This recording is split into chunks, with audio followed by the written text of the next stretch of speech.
Hey everybody, we got a video for you today that's a little bit of a curveball. And as you can see, our studio looks a little bit dilapidated, right? Doesn't look so good. And well, I'll just put it to you this way. My wife, she likes to watch makeup tutorials sometimes, and inevitably they do the cliche thing where they take off all their makeup and they're like, this is what I really look like, right? So this is me without my makeup or something. Anyway, yeah, this is what it looks like normally. So before we turn on the lights and everything else like that. And the reason I'm just going along with this is because I wanted to do a video today based on a lot of comments I got that are very flattering and very kind. And I believe they're very good spirited in nature, which say like, oh, you guys, meaning us, Autism family, you guys are amazing. You do such a great job with your kids. Like, I wish it could be like you guys someday. You're like the perfect family, da, da, da, da, da. Every once in a while, I think we need to do a video, and maybe this is the only video we do like this, where we just pump the brakes and say, look, we're just as imperfect as you guys are, right? We have just as many issues and things we're struggling with and things of that nature. And yes, we might get some things right a lot better than other people, but we also get some things wrong that other people are getting right. Like, I feel like we could do a much better job with our kids and diets and being strict about the types of foods they eat and things like that. Some families just seem to have that locked down. We're not one of those families. Man, there's all kinds of things. So a lot of people talk about our kids' behaviors, and this isn't a video about airing dirty laundry or shaming our kids or us or anything like that. I'm just trying to bring things back to reality, just ground things a little bit so you guys don't feel so bad. This is for autism caretakers. That's what this video is for those out there who are just like, I don't think I could be that family. They seem to have it all together. And I promise you, we don't. If I could show you around the room, my wife would kill me, but if I could show you around the room, you'd see, it looks like a laundry bomb went off. It does look pretty bad. I'll just leave it at that. And that's not her fault. It's not my fault. It's a collective thing, right? As a family, we live here in a condo and it's tight space and we don't have a laundry room, and things fall behind. It gets messy. Life is messy, right? So yeah, I'm rambling a bit, I know, but the point of this is just to show you that this is us on a normal day, right? This is how things go. So what else can I tell you? Our kids, even though they're autistic, it sounded like I said artistic, even though they are autistic, that doesn't mean we excuse bad behavior. They can be brats sometimes. Right? And a lot of times people will say, my kid's not a brat, they're autistic. And sometimes they just paint with that whole brush that makes it seem like they're giving them a license to do whatever the heck they want. And that's been a criticism a lot of people outside of the autistic community. They're like, well, you're just letting your kid get away with bad behavior. And in some cases, what they're seeing looks like bad behavior is actually an autistic child struggling, having too much sensory input, getting overwhelmed, maybe having a meltdown, that type of thing. But if we're being honest with everybody in the autistic community and out of the autistic community, our autistic kids can be brats just like every other kid, right? Connor, he's going through his preteen phase and he's getting really sassy. He says things, I'm like, dang, kid, like, I can't believe that you just said that. That's really rude. Ian, I mean, he gets in yelling matches, and the poor kid, and us as parents, we've been imperfect. I've forgotten to set up schedule a doctor's appointment, and Ian went off medications. And we tried to get this doctor and an appointment nailed down and everything like that. And there was some time lapse where Ian went without medications, and I take the blame for that. But I was just distracted with everything going on. But that goes back to that whole imperfect thing, right? And Ian started really struggling, like really, really struggling and yelling at us and threatening us and, even swearing in some cases. He was just having a really hard time. Imperfect person, right? Alistair, when he doesn't get his way, he will throw a bloody tantrum, just rah, rah, rah, just angry. Like, I want a pet. I want Hot Wheels, and if we don't give it to him, he will let us know he is truly upset. Now, we stick to our guns, to be fair. Why am I telling you this? I'm not trying to shame my kids. What I'm trying to say is they struggle just as much as every other autistic kid out there. A lot of people are like, you kids are so well behaved and stuff like that. That's what we're showing you, right? Now, I know we do try to keep it real. We have shown some videos of them in difficult moments and things like that. But for the most part, we show their progress because we want to put a positive spin on things. We want there to be forward momentum. That's a good thing, right? We don't want to just be complacent. But it is important to let you guys know that they struggle, right? And us as autistic parents struggle. We lose our temper sometimes. Brittany and I are some of the chillest people you will ever meet. Okay, full stop. When you put our three autistic kids against us and they're having bad moods, they're having bad attitudes, there are some days where we've had it, and we snap and we yell or something just in the heat of the moment. And then we calm down. We're like, sorry.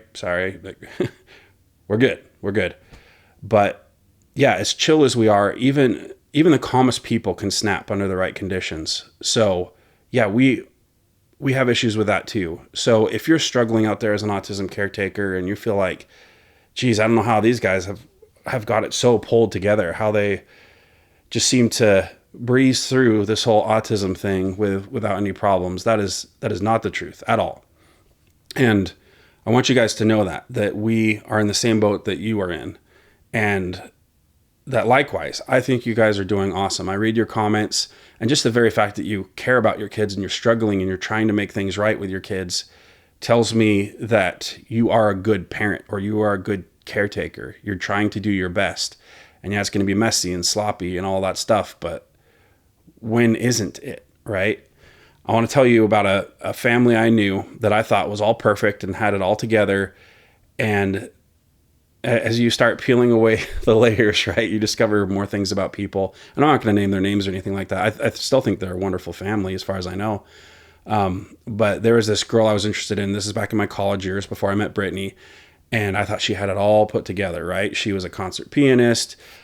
She was a mixed race between Asian and a white father, and she was gorgeous, is what I'm trying to tell you.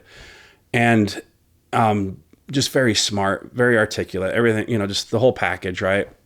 And she wouldn't give me the time of day. She wasn't interested in me, and that's fine. But I met their family because there was like a group activity thing that was going on, and we got to go inside their immaculately clean house. And I mean, it was like there was no dust anywhere, clean, no messes anywhere. And I'm just like, what the heck, man? I've never seen a family like this who's got it so like wired tight. And I thought that was a good thing at first until I realized how strict the parents were and how hard on their kids they were, to the point where their kids would snap. And there was even an instance where there was a phone call that came in of their son who had rolled a van. And the reason he rolled the van is because he was so exhausted from all of the extracurricular activities they placed on their son, all of the expectations they placed on their son. And as you know, teenagers, they need lots of sleep, right? Their bodies are growing, they're developing. And there's been a lot of studies that say teenagers need more sleep than adults because their bodies are still growing. Ours aren't as much, so on and so forth. So this kid was just exhausted, right? And it's really early in the morning, and they were trying to do all the right things for this kid by, pushing him hard, but they pushed a little too hard. And this kid rolled the van, and he was hurt, but he made it through it. And I remember hearing this phone conversation, and the dad's like, "Is the van okay?" Like that was his first response: "Is the van okay?" Right? I guess he wasn't worried about his kid because the kid was talking, so I guess he figured he was okay or something. I don't really know, but that was his first response. And I'm over here thinking like, maybe this isn't as perfect as I thought it was, right? If I were that father, I'd be like, oh my gosh, like, are you injured? Like, do we need to get you to a hospital? What's going on? But he was just worried about the van and the image of all, the whole thing and how that would look. And I realized that situation was a bit of a gilded cage, right? They're so worried about society and about performing well and stuff like that. And don't get me wrong, this was a good family, right? Their hearts were in the right place, but sometimes they push things just, in my opinion, a little too far. They were a little bit too hard on their kids. And I saw that happen with their daughter one day. The mother was trying to arrange a date thing, not like an arranged marriage, but, trying to push her daughter in a certain direction. And she was just crying, just tears. And I was asking her friend, I'm like, what is going on with this girl? Is she okay? And she's just like, oh, her mom's trying to push her in a relationship and stuff like that. But her reaction to it told me like it was a really unhealthy, relationship going on, dynamic there. So I know it's kind of long-winded, but the whole point of telling you that story is this family that I thought was all perfect and prim and proper and all put together, there was flaws, right? Everybody has flaws. If someone's rich and successful and their house is clean and immaculate, well, maybe they have pride issues. Maybe they have issues with charity and not helping people. Or maybe it's something else. Maybe there's some kind of internal struggle or addiction they're dealing with. Who knows, right? You just don't know people till you know people. And so this whole video, I'm just trying to put it out there and tell you guys, like, it's okay. It's okay to fail sometimes. It's okay to be imperfect. And I know that sounds really cliche, right? Like, oh, this is your, you without your makeup, that type of thing. But it's really important to remind you guys of that, because I know a lot of you people out there see us and you're like, oh, they got it all put together and Autism Family's doing so great and look at their kids. And I do have wonderful boys. I really do. And they do impress me and they're wonderful, but they are imperfect and I'm imperfect and my wife is imperfect. As closest to perfection as she is imperfect. And the last thing I kind of want to close out by telling you, and this is not to like, try to force religion on you or anything like that, but a lot of people ask us like, how do we do it, right? How do we do it with 3 kids on the autism spectrum? Let me back up a little bit. First of all, I just want to say that, obviously autism is a spectrum, right? So your kids might be on a completely different part of the spectrum than our kids. So I'd be very careful with drawing those parallels and comparing and contrasting and stuff like that. I don't know your child. So you might say, well, you got your kids to talk and my kid doesn't talk. Maybe they will never talk. And that's just who they are. That's who they are in the spectrum. And I'm sorry, with that struggle and stuff like that. And maybe, try to get them speech therapies and stuff like that. Do your best. But there is a chance that your child might never talk. And you might have to come to terms with that. Excuse me. There's a chance that our son Ian might never leave the house. He might still be dependent on us. I don't know. And we might compare that to other kids, and people have told us too. They're like, well, don't worry, because we know a kid who's on the spectrum and they have this, 100K or, 200K paying job and they're doing great and they got a family and everything. And I'm like, that's great for that kid, but maybe my kid won't be that kid. It's just so hard when it comes to, autism and being on the spectrum, because there's just so many differences. People grow at different rates. Even our 3 sons grow at different rates, have different ways they excel, different ways they fail. So just be very careful with judging yourself against our kids or against us for that matter. But yeah, I want to get back to, people ask us, well, how are you doing it? How are you making it? Because we're pulling our hair out and we're at our wits' end and stuff like that. There's really no magic sauce or secret sauce or however you want to put it. All I can tell you is we love our kids. Okay, first and foremost, learning to love your kids. And I need to be careful with this statement because I think a lot of people use it as a get out of jail free card. But when you say love people for who they are, that could be a bit of a backhanded compliment, because it's basically saying, oh, I accept you and I don't expect anything from you, right? I know that's not what people mean, but that's kind of how it sounds. Like, love that person for who they are. But yeah, start there. Love them for who they are, but also love them for who they can become, right? Try to help them along and politely nudge them along a path where they can improve and develop and grow. And, let them struggle a little bit. Let them sweat it out a little bit, because yes, you might love them now, but you also love them for trying to be their best selves, whatever that looks like, right? And so that's kind of our measuring stick for our kids. We just want them to be the best version of themselves that they can be. So if I'm not comparing my kids to the other kids, like, why can't you be more like your brother or anything like that? I'm just trying to get them to the best place that they can be on an individual basis, rather than saying, this is the person you need to become. I just want them to be the best version of themselves. I keep saying that. And also just our reliance on our faith in God and how that's pulled us through just so many trials and issues and things like that. And us being imperfect, right? We rely on Jesus Christ. And I know there's a lot of you with different beliefs out there, and that's okay. If you don't want to believe what we believe, that's fine. I'm just inviting you. I'm just sticking that out there as an option if you want it. That's truthfully one of the things that gets us through the day. And every time we wake up in the morning is we believe and we know that as soon as our kids die and are resurrected, they will be restored to their best selves, whatever that means. If it means shedding off a negative aspect of autism and keeping a good part of autism, such as like their incredible memories, then that's what they'll become. They'll be the best version of themselves.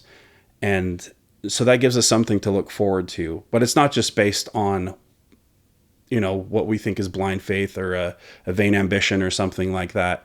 We see it help them in their day-to-day lives. Our kids love to study the scriptures with us. They love to pray. And we think that helps a lot. That helps take care of the things that we can't take care of for ourselves. So I know a lot of people say that religion is a crutch. But when I hear that, I'm like, is a crutch such a bad thing? If you think about a crutch, what is its purpose? Its whole purpose is to get broken people back to a point where they can stand on their own 2 feet.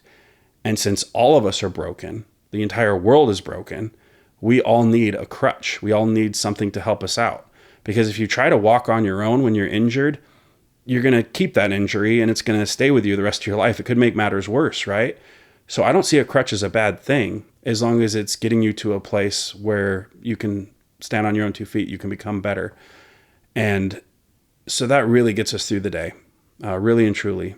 And, I know that, again, a lot of you people aren't going to believe in that and stuff like that, but I do want to put that out there that I really believe in God. I believe that he's helped our family more than anything else, and he has stretched us and helped us to accomplish things we didn't think were possible. And this world is so difficult. It's so hard. And I just don't get why people try to go at it alone. You can get help, and maybe you don't get help right away. Maybe God doesn't answer your prayers right away. And in some cases, it's taken years for him to answer some of our prayers, or maybe he answers them differently than we think because he knows what we need versus what we want. But he answers our prayers every time. So I just want to stick that out there for you guys. If you're really, really struggling, yes, there's all kinds of help. There's psychologists that can help, social workers that can help, programs that can help, therapies that can help. But at the end of the day, the biggest help to us is our faith. And that gets us through everything that we have to deal with. And so I'm putting that out there for you guys. You can take it or leave it. And yeah, I wish you all the best. I really do. I hope that you can get through your struggles. I know this isn't pretty. None of us gets a manual when we come into this world, and our kids come into this world with autism. We're not handed a manual like on Beetlejuice that, what does it say? Like something for the recently deceased or something like that. A book for the recently deceased.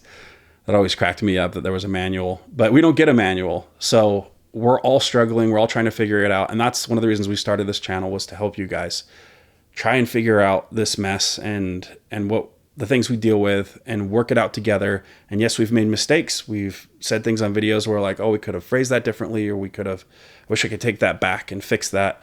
But as we go, we're going to try to do a better and better job. And yes, we'll be imperfect, and so will you. And that's okay.